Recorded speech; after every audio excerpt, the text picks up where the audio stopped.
ओङ्कारलक्ष्मीरूपेण विष्णोर्हृदयमव्ययम् विष्णुमानन्दमध्यस्थम् ह्रीङ्कारबीजरूपिणी ॐ क्लीं अमृतानन्दभद्रे सत्य आनन्ददायिनी ॐ श्रीं दैत्यभक्षरदां शक्तिमालिनि शत्रुमर्दिनी तेजःप्रकाशिनी देवी वरदा शुभकारिणी ब्राह्मी च वैष्णवी भद्रा कालिका रक्तशाम्भवी आकार ब्रह्मरूपेण ओङ्कारं विष्णुमव्ययम् सिद्धिलक्ष्मी परालक्ष्मी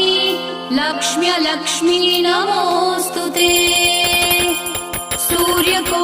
सूर्यकोटिप्रतीकाशं चन्द्रकोटिः समप्रभम् तन्म